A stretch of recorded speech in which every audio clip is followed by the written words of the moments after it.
அனைவருக்கும் வணக்கம். இந்த வீடியோவில் நம்ம தமிழர்களோட மிகப்பெரிய அடையாளமாக இருக்கிற தஞ்சை பெரிய கோயிலை பற்றி பார்க்கலாம்.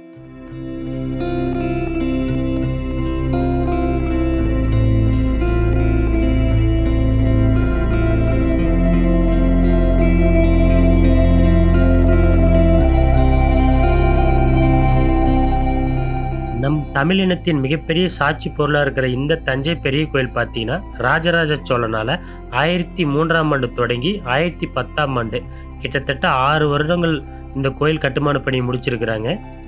இந்த கோவிலை வடிவமைச்சவர் யாருன்னு பார்த்தீங்கன்னா குஞ்சரமல்ல பெருந்தச்சன். அவர் தான் இந்த கோயில் வடிவமைச்சவர். அவரோட மேற்பார்வையில் தான் இந்த கோயில் முழுவதுமாக கட்டி முடிக்கப்பட்டுச்சு. கோவில் கட்டுமான பணிக்கு தேவையான கற்கள்லாம் பார்த்தீங்கன்னா தஞ்சாவூர்லேருந்து கிட்டத்தட்ட 80 கிலோமீட்டர் தூரத்தில் இருக்கிற நார்த்தமலை அப்படிங்கிற பகுதி. இது பார்த்தீங்கன்னா புதுக்கோட்டை மாவட்டம். அந்த பகுதியில் அந்த சுற்றுவட்டார பகுதியில் இருக்கிற மலைகளில் இருந்து தான் இந்த கோயில் கற்கள் வெட்டி எடுத்துகிட்டு இங்கே கொண்டுட்டு இந்த கட்டுமான பணி முடிச்சிருக்கிறாங்க. கிட்டத்தட்ட 3000 யானைகள், 5000 குதிரைகள், அப்புறம் மாடு, இந்த மாதிரி விலங்கினங்கள்லாம் பயன்படுத்தி தான் இதுக்கான கற்களை இங்கே கொண்டு வந்திருக்கிறாங்க. எவ்வளோ கற்கள் வெட்டி எடுக்கப்பட்டுச்சுன்னா பார்த்தீங்கன்னா 60,000 டன் கருங்கற்களை வெட்டி எடுத்து அந்த கற்களில் இருந்து தான் சிற்பங்கள் செஞ்சுருக்கிறாங்க.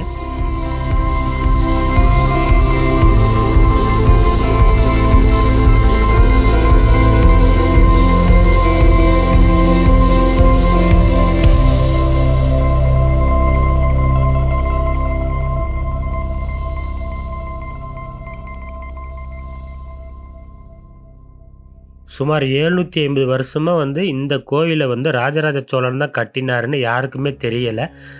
ஆங்கிலேயர்கள் ஆட்சி காலத்தில் 1886 வருஷம் ஒரு கமிட்டி போடுறாங்க. அதில் கூல்ஸுங்கிற ஒரு அறிஞர் தான் இந்த கோயிலை முழுசுமாக ஆய்வு பண்ணுறாரு. சுமார் 10 வருஷம் இந்த கோயிலை ஆய்வு பண்ணி இந்த கல்வெட்டுகள்லாம் படித்து பார்த்து அதில் தான் ராஜராஜ சோழனோட பேர் இருக்கிறத பார்த்து அவர் தான் கட்டினார்னு உறுதிப்படுத்துகிறாரு. கோவிலில் வழிபாட்டு முறைகள், ராஜராஜ சோழன் வழிபட்ட விதத்தை கோயிலில் பார்த்தீங்கன்னா இந்த சுற்றுச்சுவரில் ஓவியமாக வரைஞ்சிருக்கிறாங்க. 1000 ஆண்டு தாண்டியும் அந்த ஓவியங்கள் இன்னுமே அழியாமல் இருக்குது. ஸோ பார்த்திங்கன்னா சுண்ணாம்பு கலவை, அப்புறம் மற்ற மூலிகை பொருட்களால் இந்த ஓவியங்கள் வரையப்பட்டிருக்கு.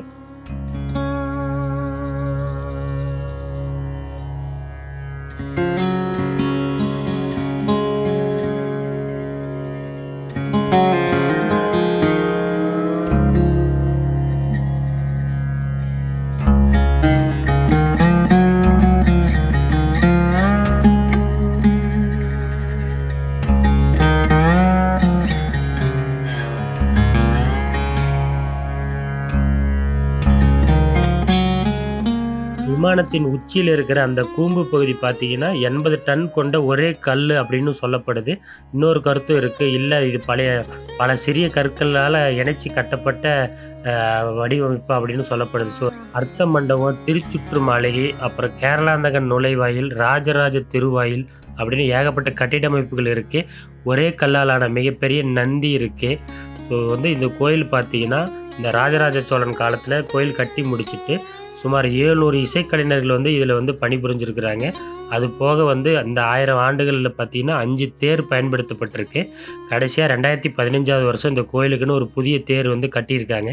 2010ஆம் ஆண்டு பார்த்தீங்கன்னா இந்த கோயில் 1000 வருஷத்தை நிறைவு செஞ்சுது. அதை மிகப்பெரிய அளவில் நம்ம மக்கள் கொண்டாடினாங்க.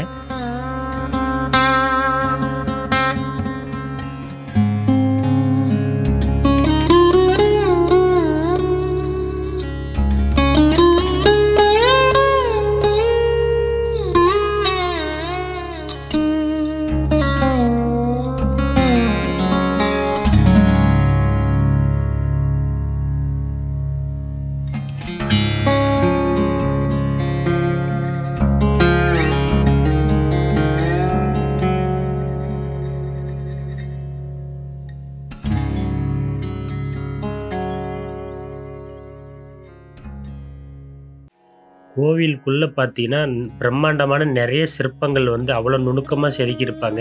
இதோட ஓவியங்களும் பார்த்தீங்கன்னா 1000 வருஷம் தாண்டியும் இன்னமும் அதோட பழமை மாறாமல் அழியாமல் இருக்குது. பிற்காலத்தில் படையெடுத்தவங்க நிறைய ஓவியங்களை அதுக்கு மேலே சுண்ணாம்பை வச்சு அதை மறைச்சி வேறு ஓவியங்களையும் வரைஞ்சிருக்கிறாங்க. அது நாட்பட அதை நம்ம ஆய்வு பண்ணும்போது அந்த செவுருக்குள்ளே இன்னொரு ஓவியங்கள் இருக்கிறத கண்டுபிடிச்சாங்க பிற்காலத்தில். ஸோ வந்து அவ்வளோ பிரம்மாண்டமான அந்த பழமை மாறாத நிறைய கலை பொக்கிஷங்கள் இந்த கோயில் இருக்குது. தஞ்சாவூரை பிற்காலத்தில் பார்த்தீங்கன்னா மராத்தியர்கள் நாயக்கர்களும் ஆட்சி பண்ணியிருப்பாங்க. அவங்களும் வந்து இந்த கோயிலில் வந்து சிறு சிறு கட்டுமான பணிகள் எல்லாம் மேற்கொண்டிருக்கிறாங்க. இந்த நுழைவாயில பார்த்தீங்கன்னா கேரளாந்தகன் நுழைவாயில்னு சொல்லுவாங்க. அது போக மராத்தா கேட் இருக்குது. ஸோ இந்த நுழைவாயிலுக்கெல்லாம் வந்து வெவ்வேறு பேர் இருக்குது. கோயில் விமானத்தோட நெல் வந்து கீழேயே படாதுன்னு சொல்லி ஒரு கட்டுக்கதை இருக்குது. ஆனால் அதெல்லாம் வந்து உண்மை இல்லைன்னு வந்து ப்ரூவ் பண்ணப்பட்டிருக்கு. இதோட நிழல் வந்து கீழே படும். ஆனால் பெரும்பாலான மக்கள் வந்து இதோட நிழல் வந்து கீழே படாது அப்படின்னு சொல்கிறாங்க. ஆனால் அதெல்லாம் உண்மை கிடையாது.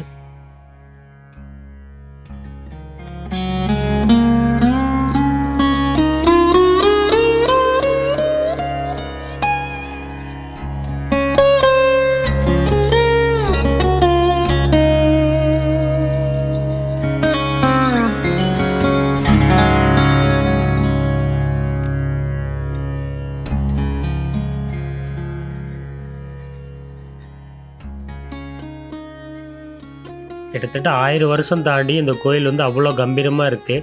கட்டுமானத்தோட உச்சனே சொல்லலாம். ஸோ கண்டிப்பாக இந்த கோயிலை வந்து பார்க்காதவங்க நேரில் ஒரு வாட்டி போய் பார்த்துட்டு வாங்க. ஏகப்பட்ட கல்வெட்டுகள் இருக்குது. அதில் வந்து நம்மளோட முன்னோர்கள் வந்து எந்த அளவுக்கு வந்து இந்த ராஜராஜ சோழன் காலத்தில் வந்து இதோட கட்டுமான பணியெல்லாம் வந்து பண்ணியிருக்காங்கன்னு அதை பக்கத்தில் இருந்து பார்க்கும்போது வந்து ஒரு இனம் புரியாத ஒரு உணர்வு வரும். அதை வந்து நீங்கள் நேரில் போய் அதை தொட்டு பார்த்து உணர்ந்து பாருங்கள். ரொம்ப நல்லாயிருக்கும். மீண்டும் ஒரு வீடியோவில் சந்திக்கலாம். ரொம்ப நன்றி.